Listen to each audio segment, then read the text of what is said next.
Hi guys, I am doing something a little different today. I'm going to do an art journal process video. I'm starting by using some golden gesso and I'm spreading it with a gift card all in a very, very thin layer all over these 2 pages of my art journal. This is a new art journal for me. I'm starting a new project today and it's a Canson mixed media journal. It is spiral bound and it is 9 by 12 inches. And I got it at the local art store. Our big box art store here in Canada is called Dessert, and I just got it there yesterday. I do have some other art journals, but this is the one that I'm going to be doing this new project in. So right now I am spreading, as you see, some Liquitex ink in yellow medium azo, and it was way brighter than I expected it to be. I have used that ink before, but I forgot how bright it was. And I had meant to really only cover about half the page from the top to about midway. And this ink is a little bit thicker than the other yellow that I'm used to using. And it's a really lovely rich color though. I just blotted it off with my paper towel, as you guys saw.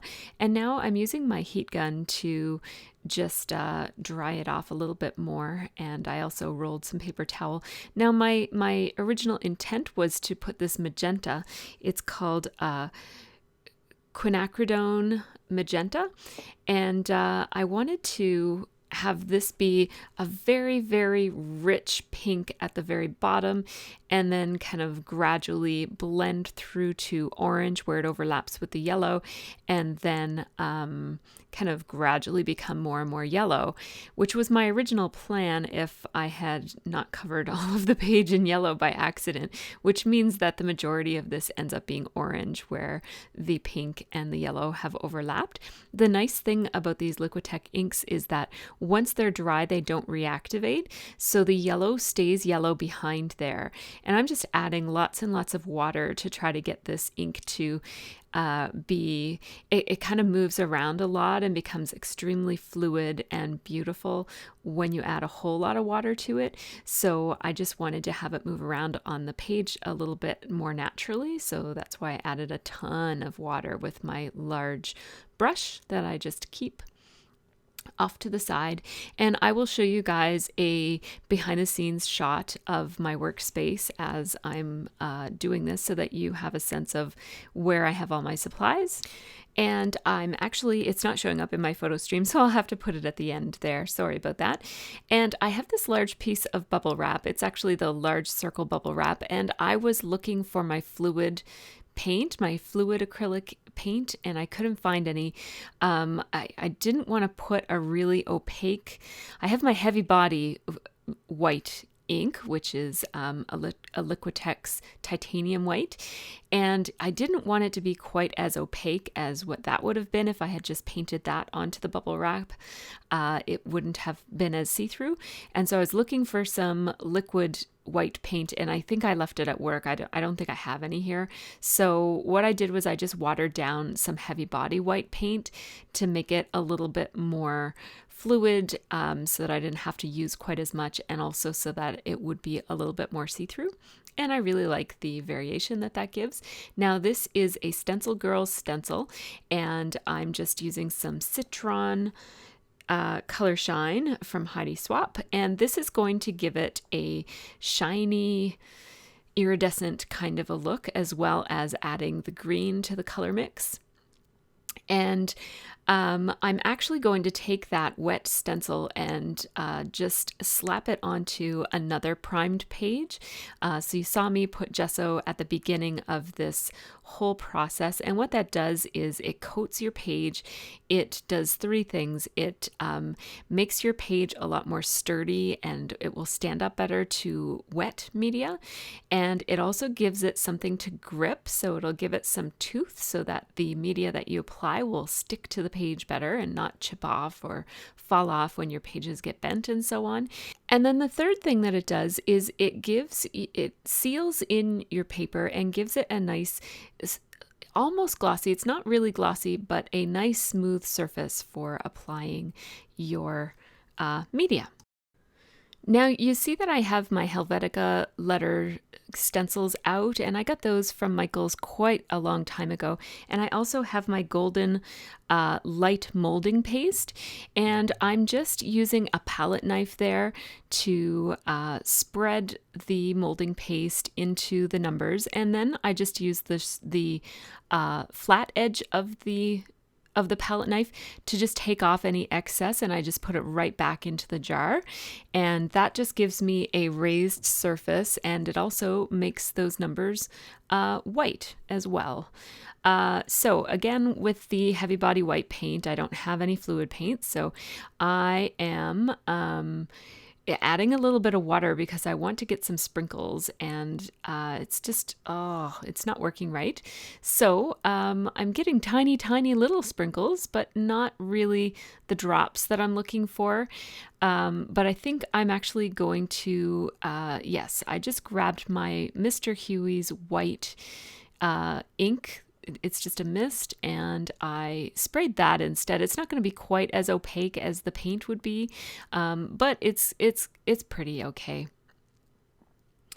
So there's all the layers that I have, and now this is Adirondack Color Wash. This is a very, very old mixed media supply, and it's the color that I'm using here is called Stream, and you see that it looks almost black when it sprinkles little drops, but then when you actually spread it out, it's a beautiful turquoise color. It's really quite lovely. And so I had some white paint already there on my piece of palette paper, and so I really liked how it looked with the mixture of the Adirondack Stream Color Wash and the white heavy body paint and a little bit of water.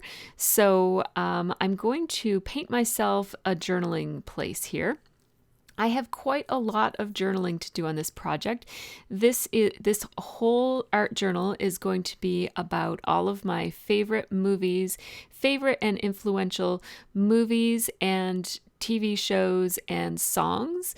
And I really, really love journaling about TV shows and movies and songs and lyrics and quotes from songs and stuff.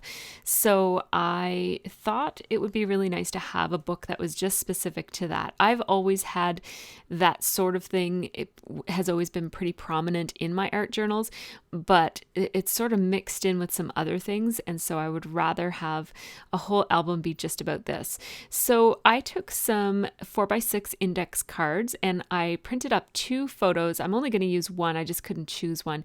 I printed up 2 photos from the movie. I just searched for Goodwill Hunting images online, and I just downloaded it and printed it through on my Picturemate charm. It's just on regular paper. I did not want it to be shiny. I wanted it to be matte. And so I'm just playing around with where I'm going to place it. I'm not going to place it quite yet, but I want to know where I will place it so that I can design the rest of the page around it.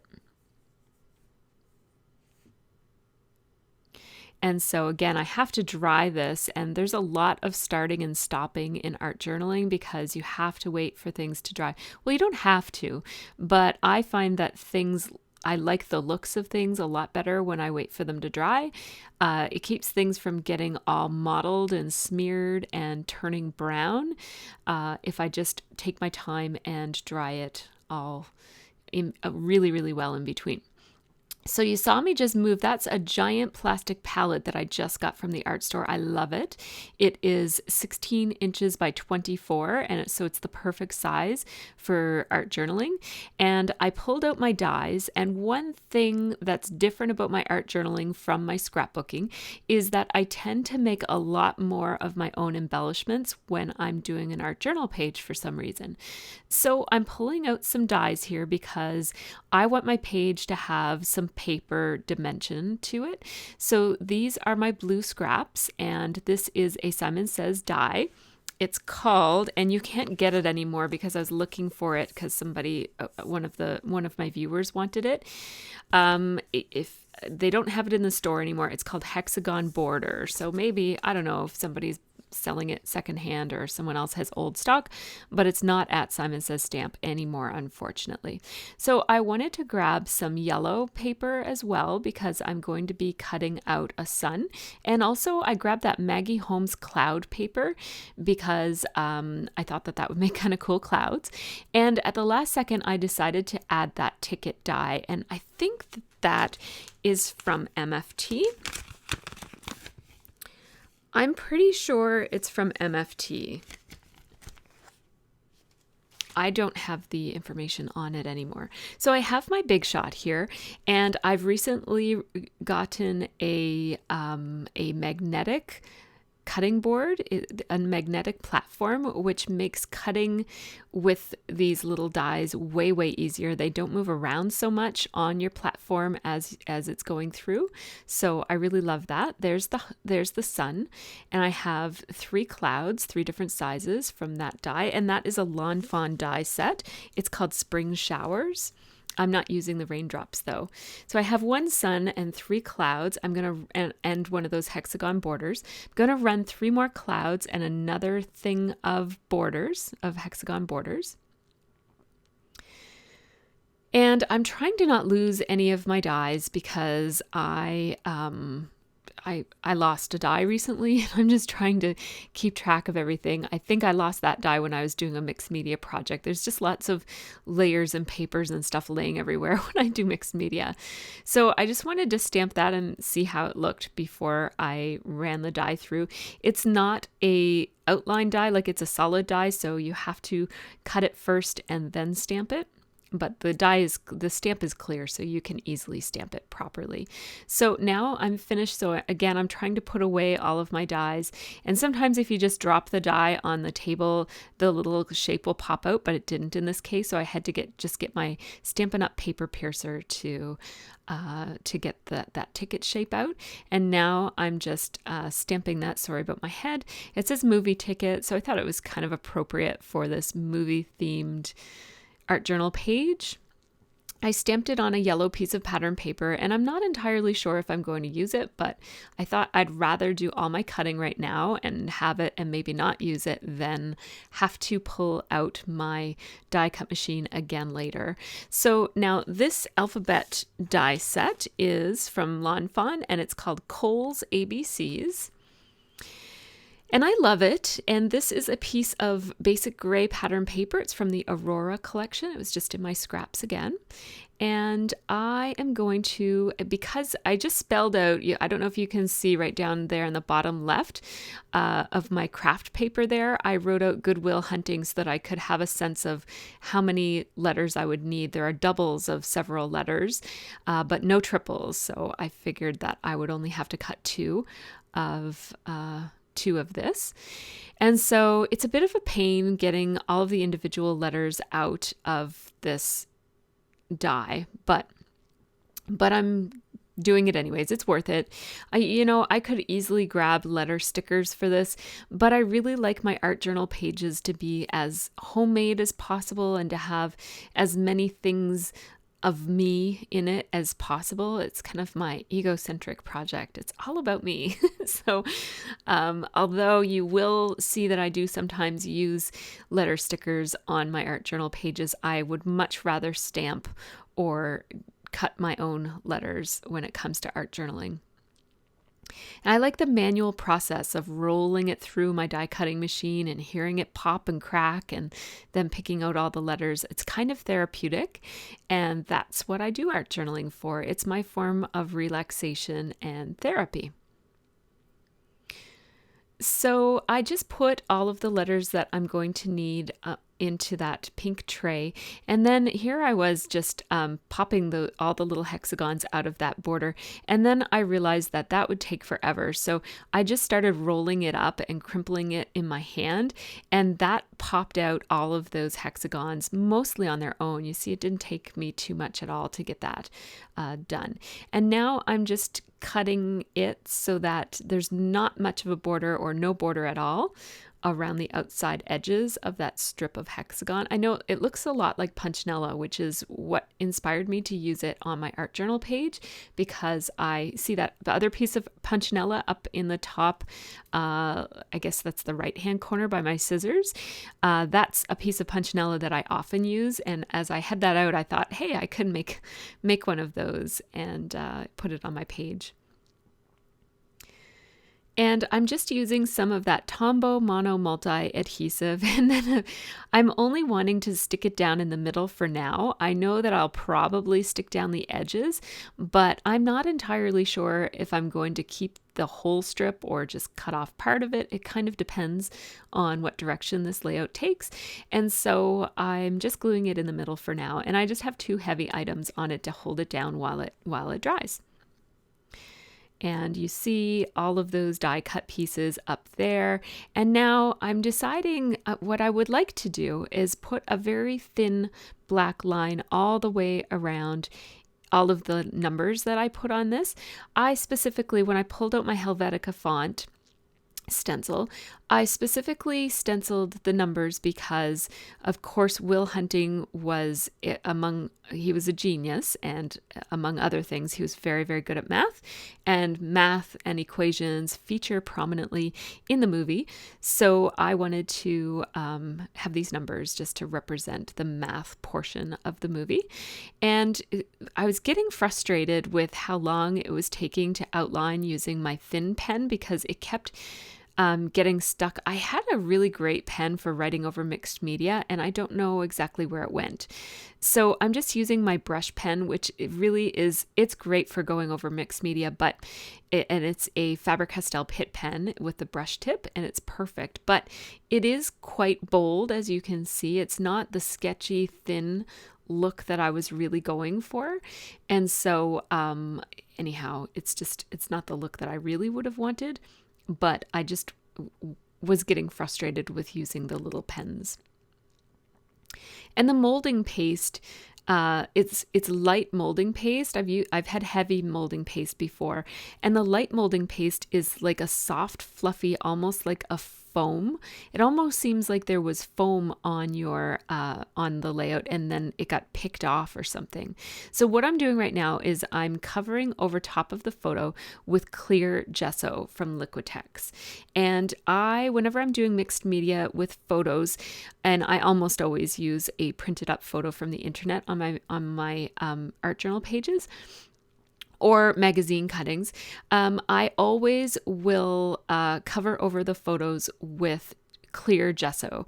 Clear gesso because, of course, it's clear, so it doesn't make everything white, but it does all the same things as white gesso, except it's clear, so it will make that photo a lot more sturdy, and it's on a really, really cheap piece of like a 4x6 index card from the dollar store, so it's like way thinner than even regular index cards usually are, and I just didn't want it to get, when I slap it down onto the art journal page, I don't want it to get all falling apart and mushy, so that will make it stand up a little bit more to water.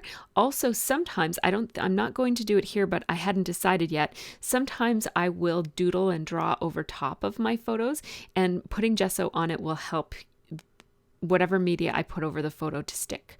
So you just saw me, I took some more of that Liquitex ink in the yellow medium azo color again, and I added a whole bunch of water in a little ramekin or whatever that thing is, a little silver thing from IKEA.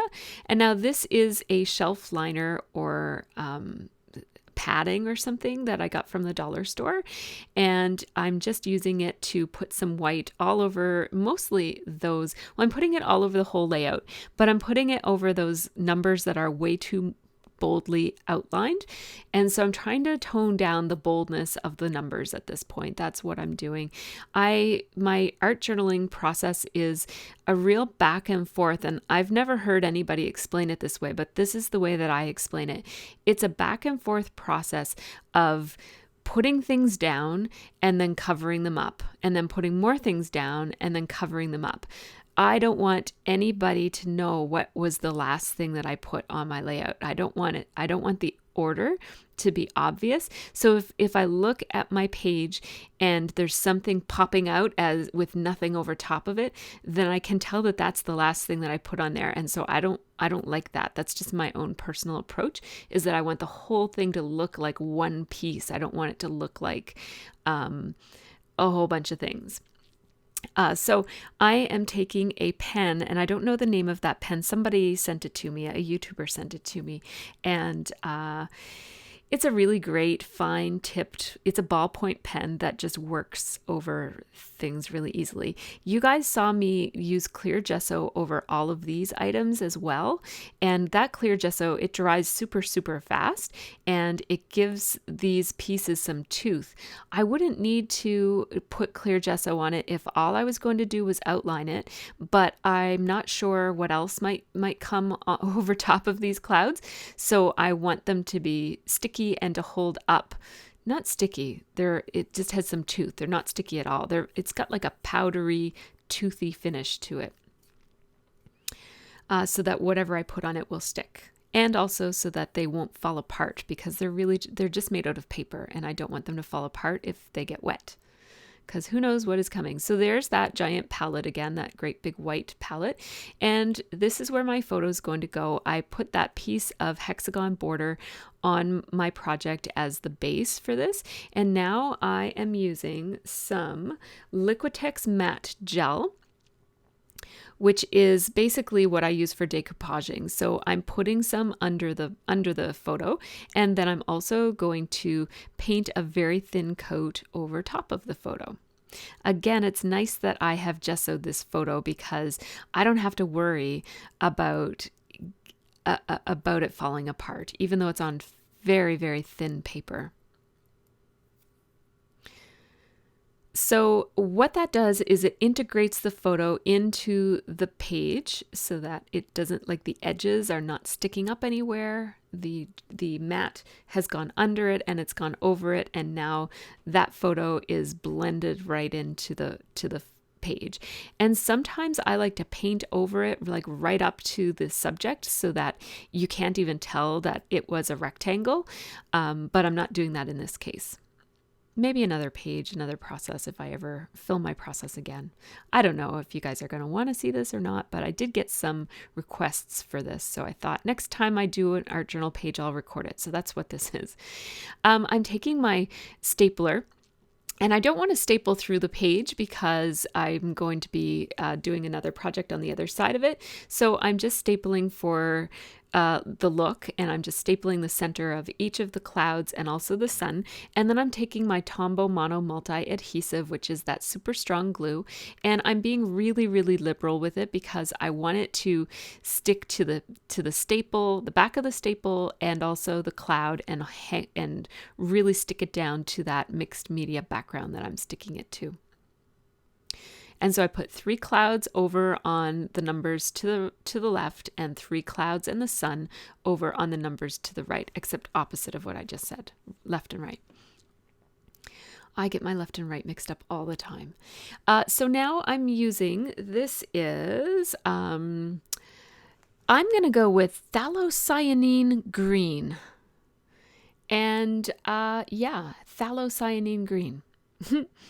And I'm just, as you see, I dripped a few pieces on my palette paper, and I am adding some water to make it really a light blue. And I'm just painting it onto those clouds. So again, I'm glad that I've covered those clouds with clear gesso, because the clear means that I can still see the pattern below, but the gesso means that they're going to hold up to the water, and that will have really soaked into those clouds if I hadn't put the gesso, because it was really a color wash that I just applied there with the paintbrush. And then you'll see that I went back over it again a second time just to make it look darker in some places. I wanted it to have like a variegated look. And now I'm making more of that paint with the heavy body white and then some water and that Stream Adirondack color wash. And I'm basically painting over the things that I just put on because they look pretty obvious that I just put them on. So I have to integrate them into this page and make them look like they're part of the page.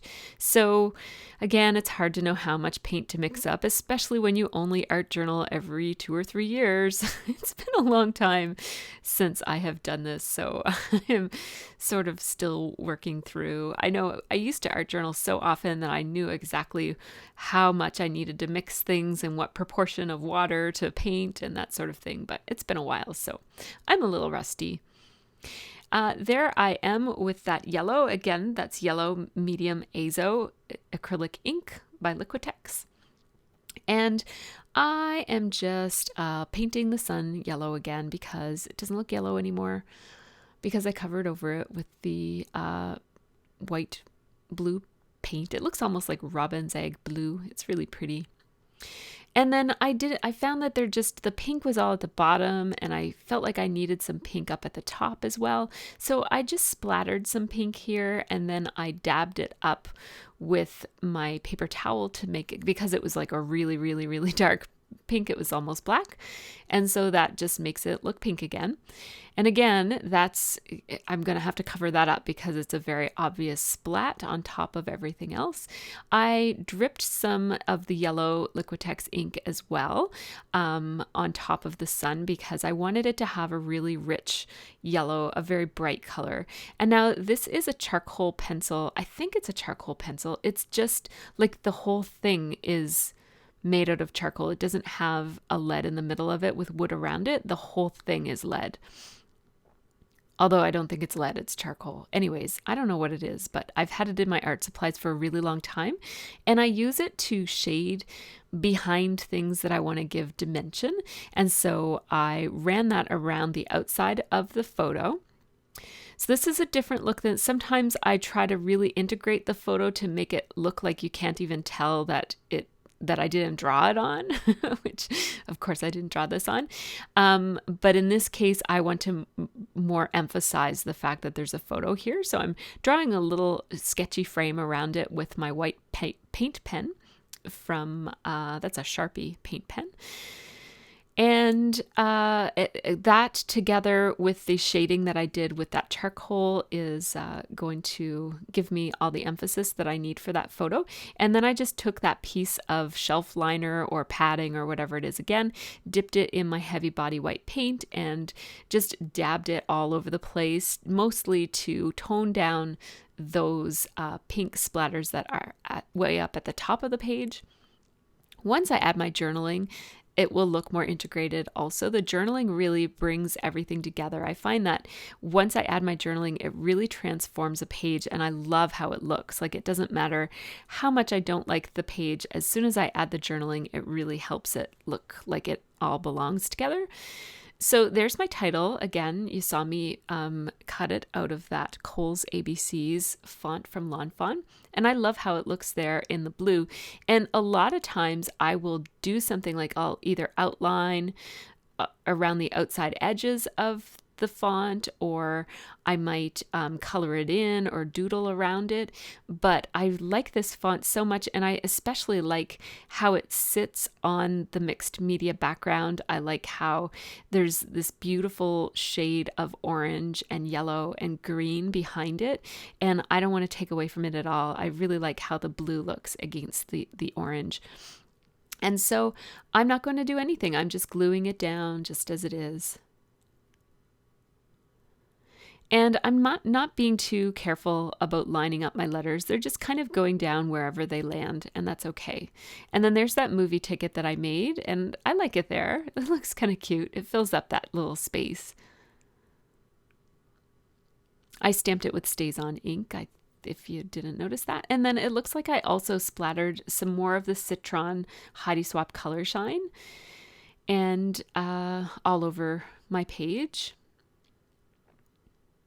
And I made sure as I painted that robin's egg blue that I'm going to journal on, when I brought it down, I made sure that I layered some of it over the photo. Again, I don't want the photo to look like it was put on last, so that I want to make sure that I overlap things as much as I can.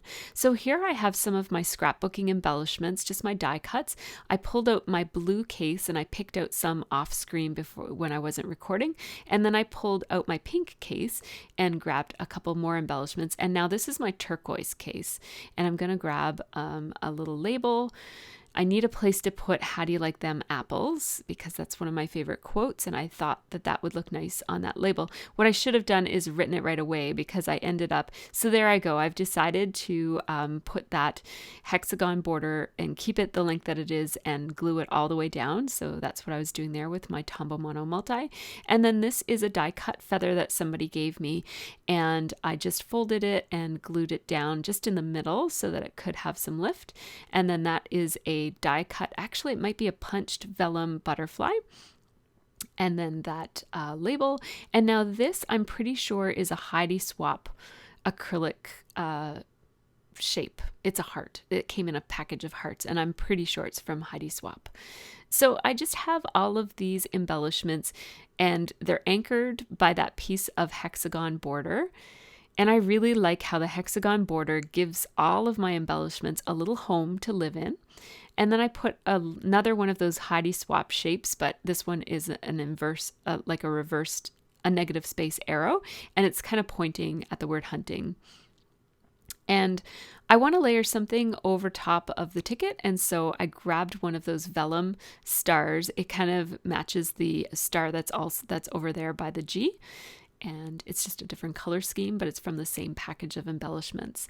And then right here, I have this piece of vellum border, and that's again going to sit on top of the photo. And then this will go on top as well. It's another one of those Heidi Swapp hearts. That glue is really, really sticky, so that heart is not going to come off once it's dry. I know it's wiggling around a little bit right now because it's still wet, but there I did my journaling on the label. It says, "How do you like them apples?" And now I'm just using my white gel pen. It's a Signo Uniball roller pen, and I'm just outlining the feather because I found that the feather was blending in with the background a little bit too much. And that makes it look really nice. I like it a lot. And so I really like how this page balances all of the embellishments that are over on the left, really balance off with the photo that's over on the right. And so I didn't need as many embellishments on the right, so I have just the heart and the little tiny strip of border. And now I'm going to start with my journaling, and don't worry, I'm not going to record all of it, but I did record some of it just so that I could talk a little bit about journaling as you guys watch. So this is a really important part of the movie for me. It's the part where Robin Williams is sitting on the park bench, or Robin Williams' character, Sean, is sitting on the park bench with Will and talking about how the comment that Will made, it was kind of like a real thoughtless, assholey comment that Will had made the day before, or the time before, the scene before, I guess, about Sean's painting. And I really love the emotion in it, and I love the message. And so I am journaling the whole thing. So I'm going to link the journaling in. I'm actually going to copy and paste the journaling into the information section for this video. So if you'd like to check out the huge long quote that I'm including here, you can go ahead and do so. But I wanted to talk a little bit about handwriting. So when you're writing on a mixed media piece, you have to have patience because your pen will stick differently to different materials, and it will get clogged from time to time, and you have to run it on a piece of paper to get it flowing again, and then come back and go back to your journaling, pick up where you left off. And I like to emphasize certain words with a different font. And here's me trying to remember what that font was, because I used to do this a lot more often than I do it now. And I actually forgot how to do that kind of a font. So as I go through the journaling, the first one that I did, you see the word faintest there, is not that good. And then it gets a little bit better depending on what surface I'm writing on. Some of the other words that I wanted to emphasize turned out a little bit better as I remembered the process of how you make that font. It's basically like you write the words, the letters, and then you kind of like put a little triangle on the ends of each of the little legs of your letters, if that makes any sense. Yeah, there you go. So there I am doing it for the word art. And that looks better than the word faintest, but it looks okay. I really don't care how it looks. I'm more interested in just making some of the words stand out. And I think that it does that. What else did I want to say about the journaling? I thought there was a few other things that I wanted to say. So take your time, and when you're doing the amount of journaling that I'm doing right now, your hand will probably cramp up. My hand was cramping up by the time I got to the bottom of the first page. And so just, take a break and stretch out your hand backwards a little bit and then come back to it. And you'll find that your penmanship doesn't get worse and worse and worse as you go if you take breaks like that. I'm using a Faber-Castell Pitt pen. A felt tip pen really helps and will work much, much better over top of different surfaces. So the Faber-Castell Pitt pens work really well, and also the Stettler, what are those ones called? I forget what they're called. And also the pigment, hang on, I'm going to go get my pen so I can tell you. Okay, so I am using right now the Faber-Castell Pitt pen I'm using it in fine for most of my journaling. And then when I do the more emphasized journaling, the one that I'm doing right now for the word war, for example, I'm using a super fine, because it's a more, even though I'm trying to emphasize it more, it's a more detailed font, so I need to use a finer point to be able to do that. So the other brands that work just as well are the Pigma Micron pens by Sakura and the Stettler pigment liners. They will also write right over top of mixed media. And I do like to paint acrylic ink where I plan to journal, because acrylic ink really is not acrylic ink, acrylic paint. Especially I find the heavy body gives a really nice smooth coat and allows my journaling pen to just flow really nicely. And whenever I run into trouble with my pen, it's always when I'm not on the heavy body acrylic paint. So that's just something to keep in mind. Like I said, I've been art journaling for a while, so I usually know where I want my journaling to go at this point before I do it, so I can paint that into the process of my page and allow for the journaling. But at first, I would journal wherever I had room, and it may or may not have had paint underneath of it, and it's just really difficult to paint on, or to write on various surfaces. So that's just something to keep in mind as you're designing your page. And then as I get close to the coil here, you'll see that I'm actually not going to do it now because I'm going to be writing way over on the other side. But as I get close to the coil, I actually put my hand on the other page so that I can, you'll see how I'm putting my hand right over the coil, and so that I can get that word you've right in there and make it be as neat as I possibly can. I wasn't sure if I would have enough room for all of the journaling that I wanted. I was hoping that it would space out properly. So I'm going all the way down to the very, very bottom of this page, although at first I was planning, I had another quote that didn't make it onto this page that I was planning to put down there. But I ended up putting this text there because I was just really worried that I would run out of room at the bottom of the other page. And so there's the word love in that other font again. I'm remembering it as I go. I must have a muscle memory for making that font, because the less I think about it, the better the letters turn out when I get to one of those words that I want to emphasize.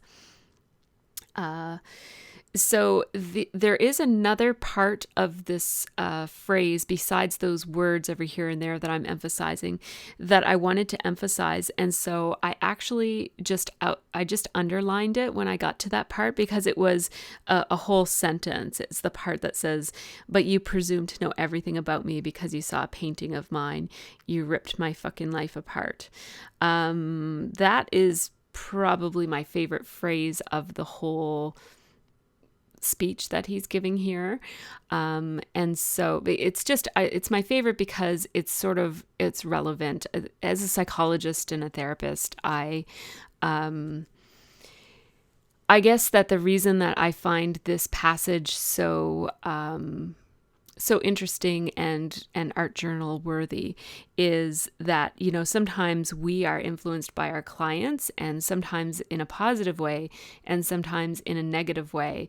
And I really like the way that Robin Williams' character kind of asserted himself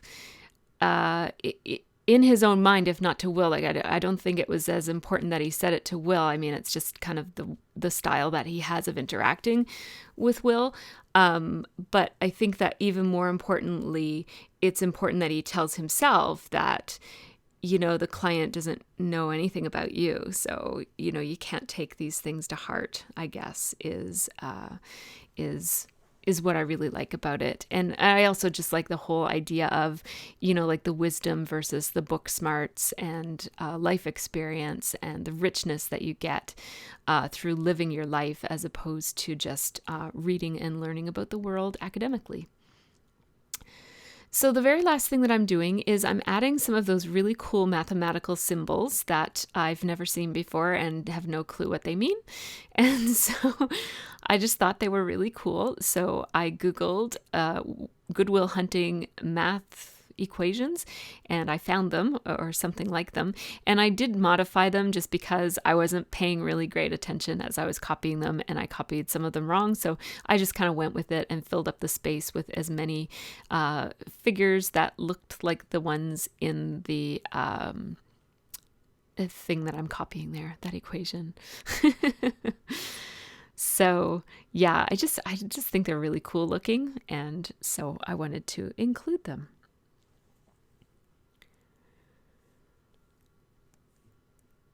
So you're going to see some photos in a few minutes, and this is the first time that I've ever shared my process for art journaling, and also the first time I've ever taken pictures of my art journal. So this is what it looks like. I'm kind of like, I don't know, I feel very strange doing this, but anyhow, here it is. You guys had asked for it, so this is it. Thanks so much for watching. I hope that you found this enjoyable, and don't worry, I will be doing mostly scrapbooking videos. I don't know if I'll do another one of these or not. If I do, it will be very sparingly because I don't have enough time to spend 3 hours on an art journal page very often. My kids are out of town for the weekend, and my husband is out working a photography job, so I thought I'm going to pull out some supplies and do a Good Will Hunting page.